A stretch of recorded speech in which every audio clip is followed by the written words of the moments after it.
Okay, welcome to Our Voices. I have a special guest with me right now. His name is Chris Gosses, and he is the president of Rainbow Pride of West Virginia. Chris, how you doing today? I'm wonderful. How are you? I'm doing fine, thank you. Doing fine, Thanks thank for you. having me. Thank you. We're again on Our Voices. Again, the purpose of this podcast here is for everybody to express their opinion, their views, and to give a platform. And again, I don't discriminate here. Again, I want you to tell your story, your side of the story, and give your opinion as far as what's going on here in West Virginia. All right?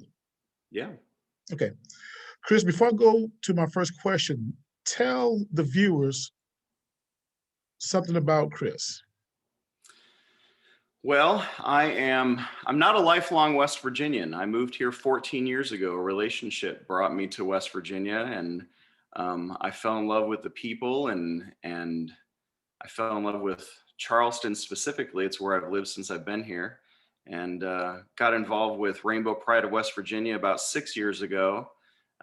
Worked up from vice president to now president of Rainbow Pride. But that's my volunteer job. My day job, I'm a commercial photographer. So. Okay. Now, as far as Rainbow Pride, what's their mission and what are their goals? Well, Rainbow Pride of West Virginia is the social advocacy arm of the LGBTQ civil rights movement here in West Virginia. This is our 25th year of existence. So we are the largest and longest running LGBTQ pride organization in the state. So our mission is education. Our mission is increased visibility. We're the ones that throw the Pride Parade and Festival every June down at Haddad Riverfront Park. In years past, it's been in other places in Charleston, even at the Capitol. But our goal is to elevate the voices of folks in our community, and also to collaborate with other groups and to celebrate those collaborations and just kind of educate not only our own community, but the greater community in West Virginia. In general, what is the biggest obstacle that the LGBTQ community face right now? That in and of itself is a really loaded question right now with the supermajority in our state house. Although, as I mentioned earlier, Rainbow Pride of West Virginia, we're not lobbyists. Most of what we do, there are educational events and social events and those sorts of things. And we work with Fairness West Virginia that does lobbying and speaks for our community on the legal level, when it comes to passing bills and local ordinances and whatnot. But right now, there's just seems to be this avalanche of anti-gay and right now anti-trans bills that they're just putting up. It's like this factory of all these bills that are coming through to codify into law the lack of equal access for many folks in our community. And quite often they're just creating answers to problems that we didn't necessarily have in the first place, like the trans athlete ban that they're trying to push through right now. That's kind of the hot button topic of the last few days, because that was just in the Senate Education Committee and they just approved it to move forward as well. So now, Chris, it is House Bill 3293 about the transgender athlete ban. Please explain in detail about that particular bill there, please. Well, other folks could probably explain this better than I could in a very general understanding, without me actually getting into the detail of the wording of the bill. But it basically states, and it's aimed at high school kids, kids in school. Even it will affect WVU and Marshall and other colleges in our state as well. But it, in a very basic way, it states that to compete in a female sport, you had to have been born female. So trans women would not be eligible to compete to play on trans girls, and trans women would not be able to play on girls teams, and trans men could not play on boys teams, which even creates an issue, or could, they're discussing that now for Marshall and WVU, because the NCAA supports trans athletes competing within their gender as well. Trans women competing with, other, trans women and girls competing with other women and girls. So, like I said before, they're kind of creating a solution for a problem that we didn't have. Chris, I'm looking at an article here. This is from West Virginia Public Broadcasting by Emily Allen. Mm-hmm. It's about a report that examines this discrimination for gay and transgender West Virginians. Yeah. How far is this discrimination is going, as far as just to lock the LGBTQ community out of, say, places like housing, right, employment? How far has that gone? Because again, it is a hot topic, and again, it's starting to heat up and get bigger. What are your thoughts on that? Well, from my perspective, my opinion of it, a lot of these bills they're bills that aren't coming from West Virginia problems, and they're not coming from West Virginia folks. These bills are coming from lobbying groups and political groups from outside of the state.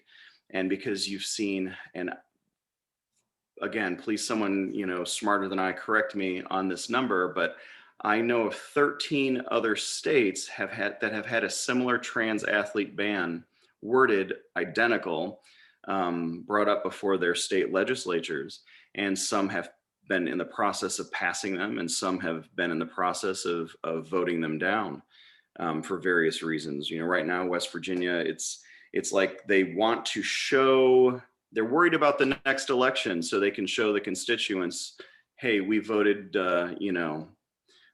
against LGBTQ folks here, and there. So it's a sad state.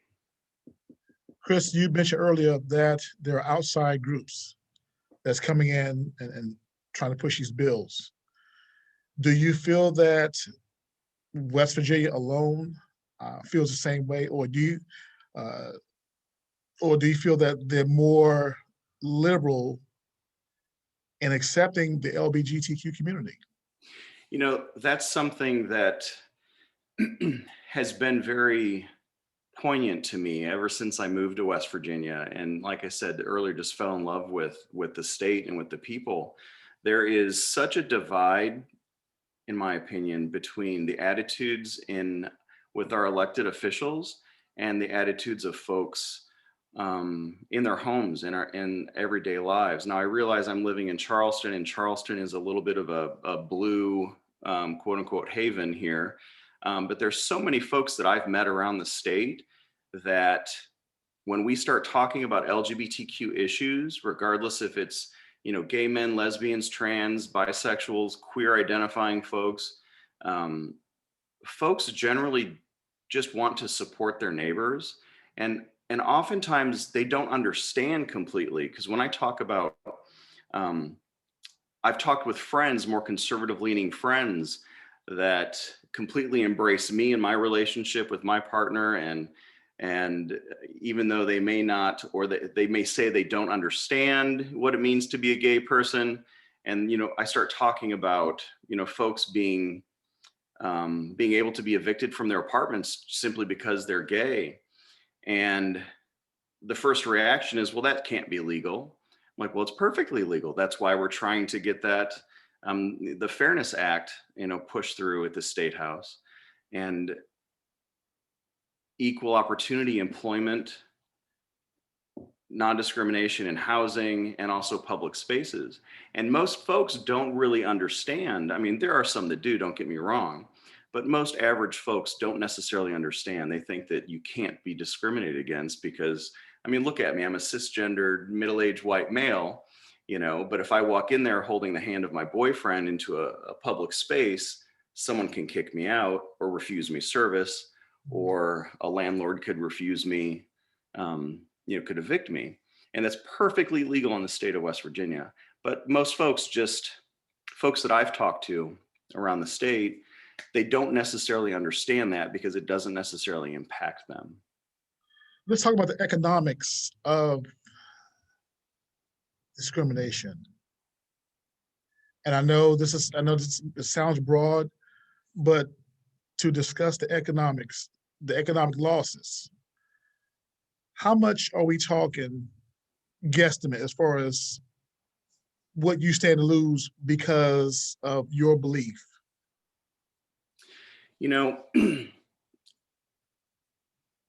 I can't give you specific numbers, but what I can give you is when I'm, in my capacity as the president of Rainbow Pride of West Virginia, when I'm talking with businesses, whether they are regional businesses, local businesses, or even some national companies,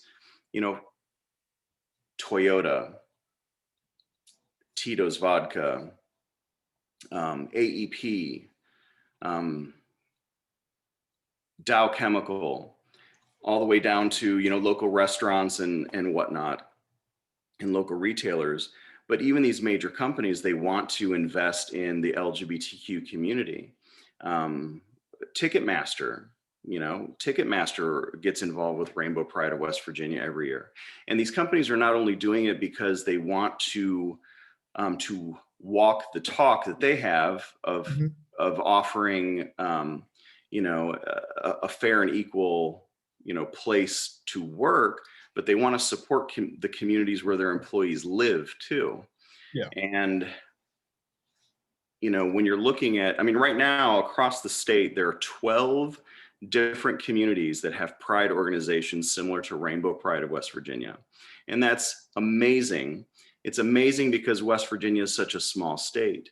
We have more pride organizations, and we're all working together, by the way, all 12 of us. We all have a communication, we all support each other, but we have more pride organizations in our little state than some larger states like Indiana and Pennsylvania, and we're maybe right on par with like an Ohio or a Texas. But that's because not only the economic impact of our businesses wanting to support LGBTQ folks, but just LGBTQ folks wanting to step up and make a difference in their own community. Chris, as an African American male, racism is alive and well. Some call it Jim Crow 2.0. Is the LGBTQ community trying to bridge with, say, outside groups to connect and become one? I mean, to create some sort of unity, to create peaceful matters. Right. I mean, has the LGBTQ community done that? As a whole, our community I think that we can always do better. And I think that we're trying to do better. I think that some of our groups and organizations are doing a better job than others, but there are definite racial disparities within the gay community. And those are conversations that even, that we have. We started a series of online chats, Zooms, kind of like what we're doing here. And the very first one that we kicked off was Black and LGBTQ in West Virginia. So we had a panel of folks on that were talking about what it means for them, not just being Black in our our society here in West Virginia, but also in the confines of what it means to be Black and LGBTQ. I don't know if you've ever noticed or seen, but the rainbow flag is kind of the universal symbol for the Mhm. LGBTQ social movement. And a few years ago, the city of Philadelphia released what's called more commonly referred to as More Colors, More Pride. And it has a black and a brown stripe added to that rainbow flag. And that was to highlight the inclusion and the disparities within racial relations within the gay community. And actually here in Charleston, I'm also on the mayor's LGBTQ working group, and that rainbow crosswalk that was installed last year on the East End on Elizabeth Street at the Washington Street intersection, right there by Yes. by oh come on, the red carpet. But that's the intersectional pride flag that has the black and the brown and then the colors of the rainbow. It's symbolic, it's a gesture, but it started a lot of conversations a lot of folks didn't realize. Yeah, I noticed that the crosswalk and everything, and then it's pretty interesting. Yeah. Chris, so we talk about the ramifications as far as economic factors. I have some other questions right here. 4 challenges, okay? Transgender people experience job discrimination and have high rates of unemployment and poverty.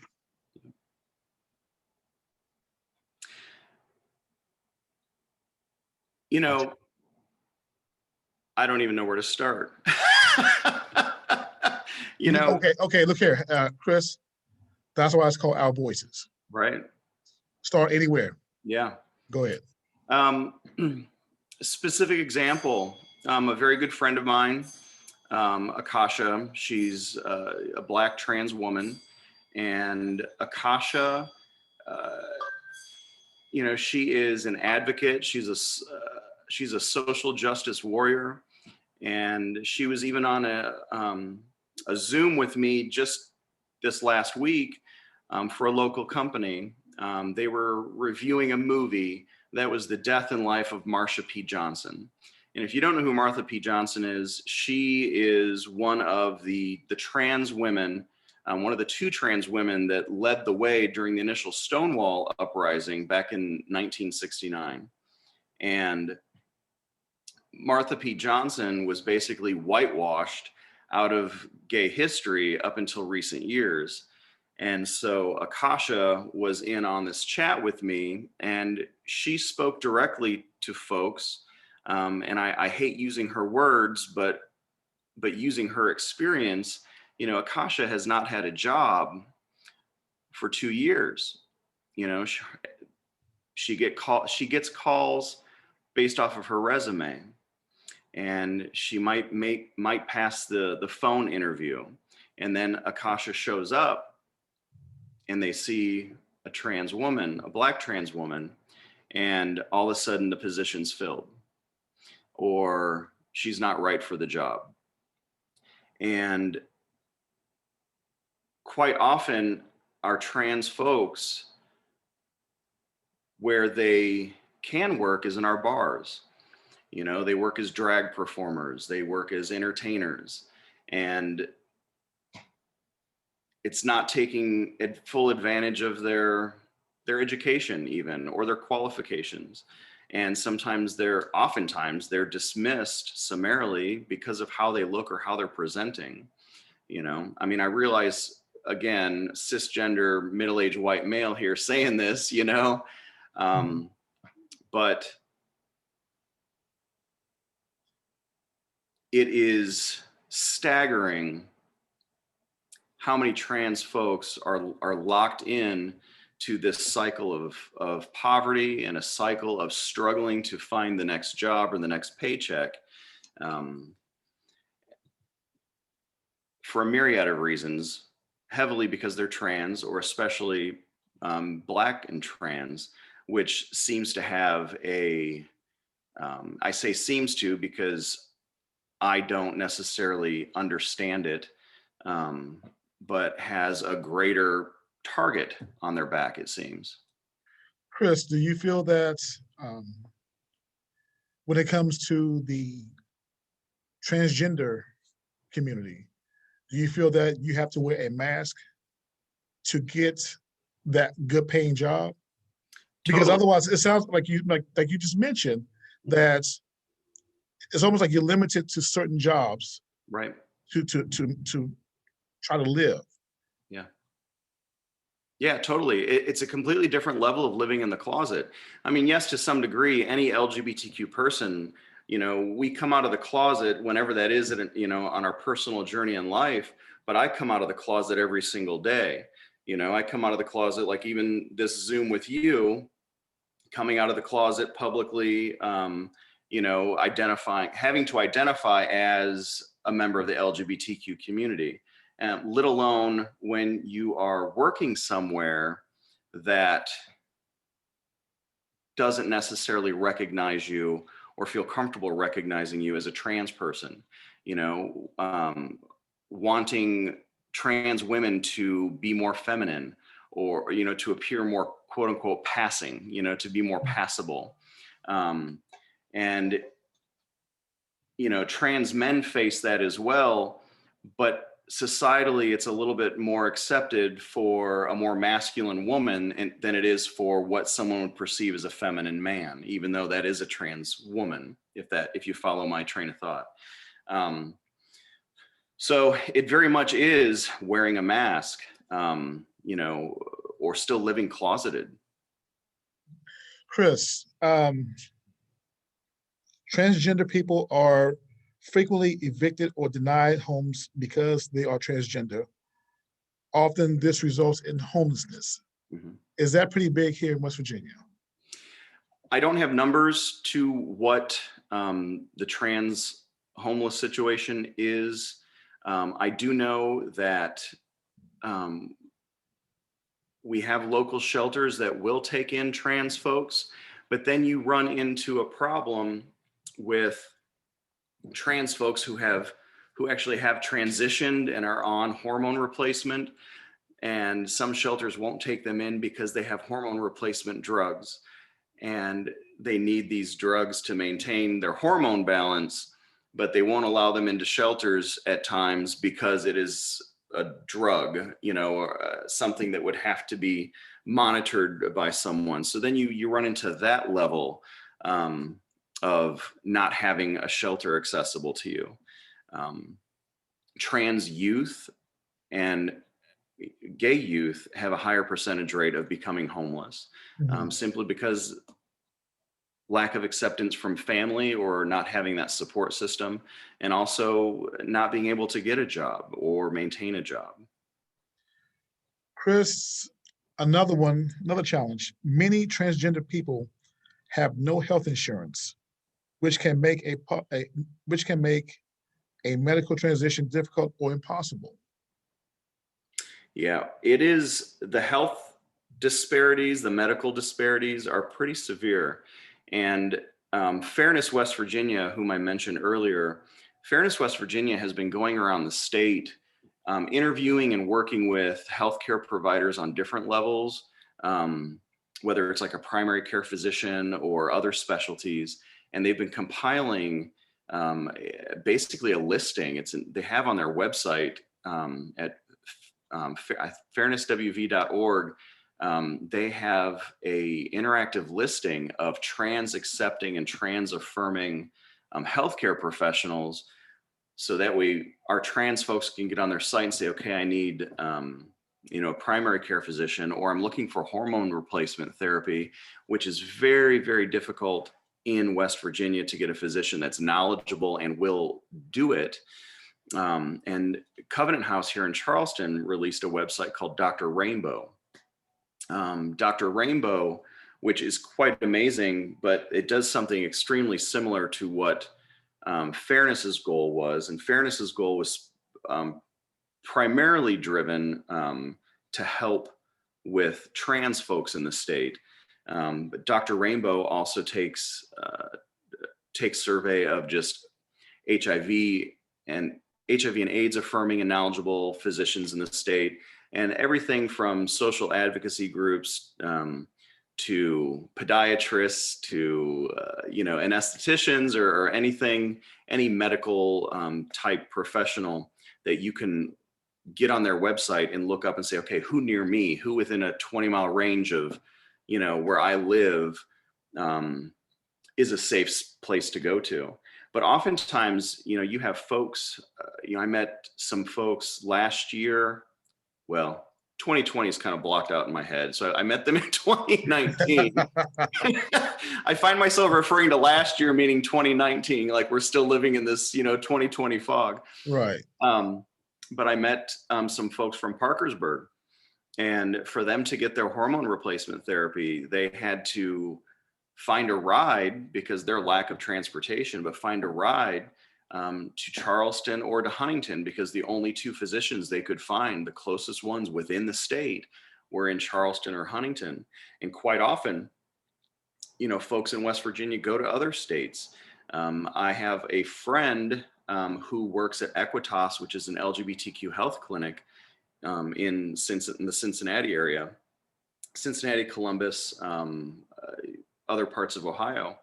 And they reached out to me knowing, my connection with Rainbow Pride of West Virginia, and asked me where I could help a Charleston resident who was going to Cincinnati to get their hormone replacement therapy. Luckily, aside from, Dr. Rainbow being a great tool, but HealthRight right here in Charleston is trying to become more of an LGBTQ health clinic type of destination as well. So it's staggering, for folks like you and I, we don't have to worry about hormone replacement therapy or any of the issues that trans folks deal with, but they're leaving the state if they can. And if they can't, they're just trying to find an avenue, or they're just dealing with it the best they can day by day. Let's see here. Transgender people of color face these challenges as much or maybe more than white transgenders?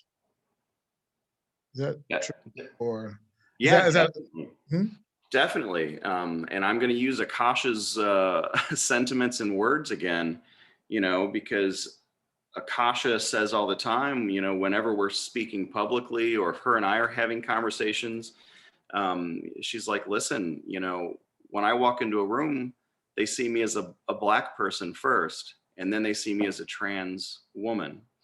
And so there is, those systemic processes that are in place that, that you and I are all too aware of, and hopefully as a society or as a culture we're working on. But I can walk into certain rooms and have certain conversations that a Black gay person can't, or a trans gay person can't, a trans person can't walk into. And we're not even talking about housing, and we're not even talking about employment. We're just talking about social situations. Chris, Caitlyn Jenner came forward a few years ago. How did that make you feel? And was that the start of saying, okay, this is who I am, this is me? Yeah. Did it feel like Caitlyn has opened the door for the transgender community? Caitlyn Jenner is a very controversial figure in the trans community and in the gay community. I think that personally, I do think that Caitlyn Jenner did shine a light, put a spotlight on the trans community. And I think that part of the conversation that we're having now as a society has been moved along because of what Caitlyn Jenner did. Now, there are questions as to Caitlin's motivations, you know, when you're talking about celebrities and money and all those sorts of things, or Caitlin's personal views. But Caitlyn Jenner did start a lot of conversations. I mean, even if you look back at the gay community over, you know, I mentioned Martha P. Johnson earlier, who was, you know, at the forefront of the LGBTQ civil rights movement 50 years ago. And back then, Martha P. Johnson considered herself by the phrase of a transvestite. And that's an antiquated and outdated phrase. And over time, it has changed, you know, transvestite to transsexual, you know, and now our better understanding is transgender. We don't owe that all to Caitlyn Jenner, but Caitlyn Jenner did Lay the put groundwork. trans issues. Did Caitlyn lay the groundwork? Sure, Caitlyn put it in front of everybody's faces and said, and you know, let's talk about it. Okay. Staying with celebrity, as you know, Lil Nas X, and this big lawsuit from Nike. Right. Explain. Right. Explain the story, please. I mean, just I mean. Yeah. You know. Speak. Go ahead. Yeah. It's, you know, and this is me reading articles and researching it too, because, you know, I heard, you know, Lil Nas X release this video, and I started seeing all these posts of all these gay folk like, oh, it's beautiful, it's amazing, and, you know, and yes, it is sexual and all these things. And then it dealt with, you know, going to hell. And so I watched the video, and of course I'm watching the video and I'm like, oh, okay. I'm like, you know, and being a photographer, I love all the visuals. I love, you know, I love the pageantry, the costume, the theater of it, and the story that he's telling. So even without knowing Lil Nas X's explanation as to what the video is about, and then the shoes popping up, are they Satan shoes, or are they Satan shoes, yeah, with the pentagram. Well, yeah, right.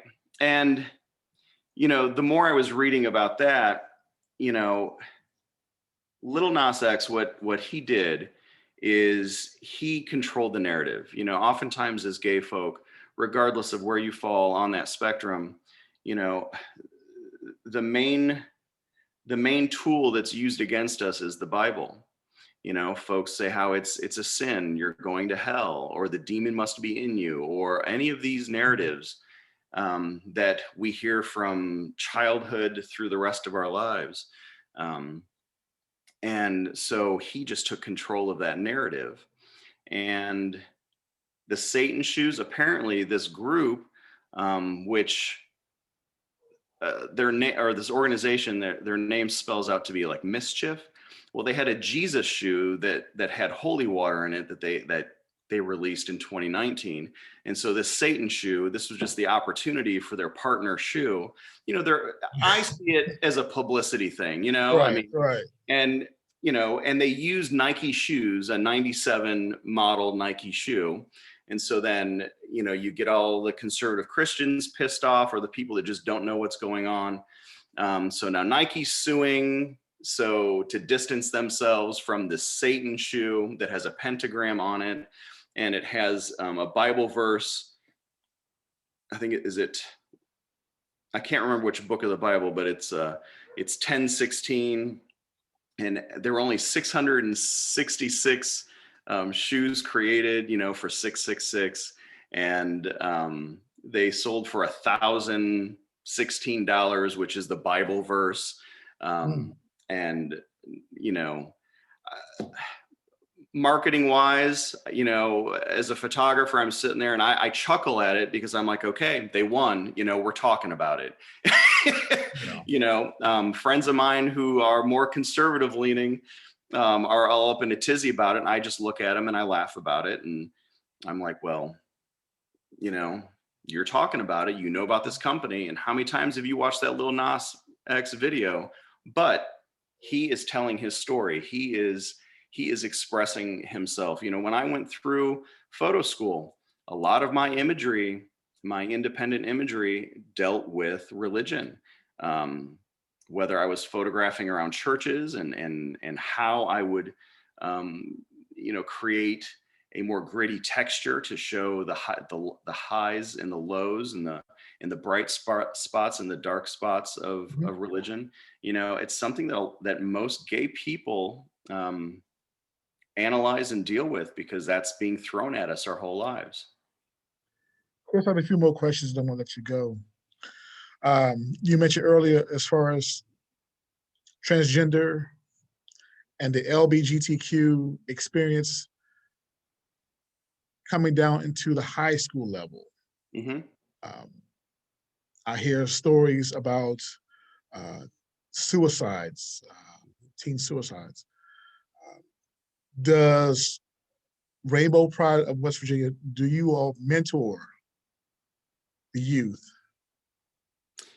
We started an LGBTQ youth support group.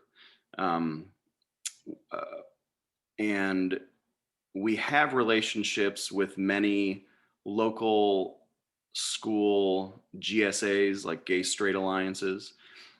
It's difficult as adults finding out or reaching out to those kids who oftentimes are closeted or oftentimes just express themselves within their own circle of friends. And most of those kids, most of, not all of, may not have accepting people at home that can offer them support. We do have parents, thankfully, reaching out to us quite often saying, "Hey, I am the mother of a trans girl," or "I'm the father of a trans kid," and how can I find them community? How can I, get them, just to befriend and be around other kids that are similar or going through similar things? And we oftentimes refer them to other GSA groups. Rainbow Pride of West Virginia, we're an all volunteer organization, so we don't have a staff per se.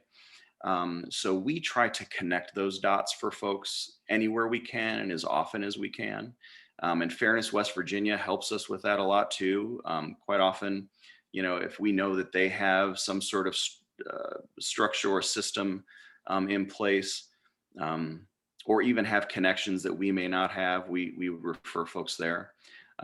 But West Virginia has the highest percentage of trans youth per capita than any other state in the nation. Wow. Yeah, the highest percentage per capita of trans youth than any other state in the nation. I mean, it was mind blowing to first hear it, and anytime that statistic is repeated, everyone responds the same way. Wow. I mean, there's so many kids who just want to be accepted, who just Mhm. want to get through the day. So then you have things like this trans athlete ban or that trans athlete bill. I mean, someone, I don't want to, I'm going to steal someone's words from I think it was someone on the House floor that, the state is becoming the bully. We're becoming the bully. We're telling kids that they can't do this. We're telling kids that they can't play soccer with other kids. I mean, Now, whose words are you stealing? That you gotta give him credit now. Go ahead. It's all right. Flutie, I think was. I mean, I follow his Twitter. I think that was. All right. All right. All right. Um, Chris, before I let you go, let's see here. In 2 minutes, give me, in your words, um, what do you want? Where do you want the LGBTQ community to go? Um, and just, if you were talking to a stranger off the street who just anti-gay, anti-LGBTQ, and you have 2 minutes to explain your story and to why you shouldn't be this way, or just accept me as an equal person. Mhm. You know, often what I say to folks is folks who aren't necessarily exposed to anyone from the LGBTQ community or haven't realized that they've been exposed to someone in our community.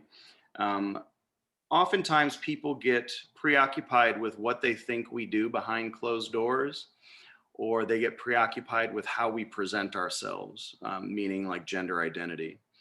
And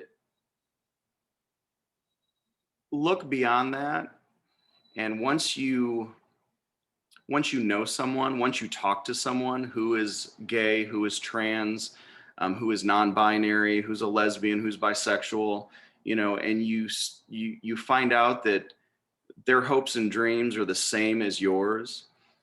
They just want to support their families, enjoy their friends, get a well-paying job. They want to contribute. Once you see folks as human beings and not as what you think they're doing behind closed doors or what they look like under their clothes, the narrative changes a little bit. You know what I mean? Mm-hmm. Chris Gosses, president of Rainbow Pride of West Virginia. Thank you very much for coming into our voices and express your voice. Well, thanks for having me. I appreciate it. No problem. Hey, you take care. Stay right there, okay? All right. All right.